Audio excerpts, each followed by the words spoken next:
Joe. Joe, cut him off, please. Cut him off now. Cut him off now. You're not going to blame this on President Trump on my show. That's not happening. We do not want to become a country where the party in power is able to use banana republic-like tactics to eliminate its political opponents. Yet I'm sad to say that's exactly where we are. The allegations in this indictment fall flat. It is wrong and incorrect and inaccurate to place blame for what happened on January 6th at the feet of Donald Trump. I want people to know that you include some of your past speeches in this book and an appendix in the end, including your 2016 convention speech in Cleveland accepting the vice presidential nomination. In that speech, you say Donald Trump is a good man. Not just that he was the man for the moment or the right man or a strong candidate, but a good man. Do you still believe he's a good man? President Trump was wrong on January 6th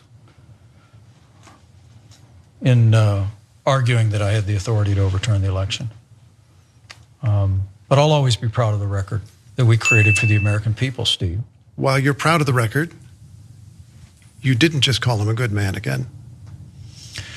Well, look, I truly do believe that only God knows our hearts. And I'll leave it to others to make their own judgments.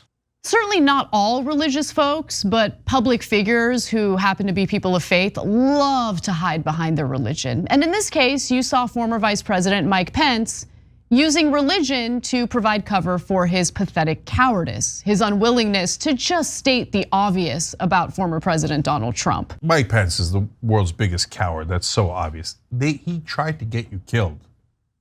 And you are still struggling with whether saying he's a good man or not. And how do people not see how fake he is? Well, I'm gonna let God decide. He's so obviously fake. I would not have made the same judgments that Donald Trump did in how he handled that day. But that's different from saying that he committed a crime. He did not. He specifically told the protesters that day to behave peacefully. The First Amendment in this country gives political protesters the ability to express themselves and their opinions freely. Donald Trump was not responsible for what happened on January 6th. You want to know what was responsible? I said this in the days after January 6, 2021, just as I say it today. Systematic, pervasive censorship in this country. I believe that he is under the impression that should Trump either drop out of the race because of the fact that he's got mounting legal issues. I mean, he has now been indicted criminally in 3 different cases. He's probably hoping, well, if Trump's gone, I want to make sure I can scoop up that MAGA crowd. Maybe they'll vote for me. And he is experiencing a little bit of a rise in the polls. I mean, he's nowhere near even second place at this point. He's a distant third. But that's what he's doing here. And that's what drives me crazy about where we are as a country, where an individual's personal ambition matters way more than the damage that they are doing to the country. I can tell you this didn't happen under President Trump. And I know there's a lot of people on the left that want to try to blame President Trump. He wanted out of Afghanistan real bad. He was real frustrated not being able to get out, but he didn't pull out because he knew this would happen. In fact, we all did. I called it on this program.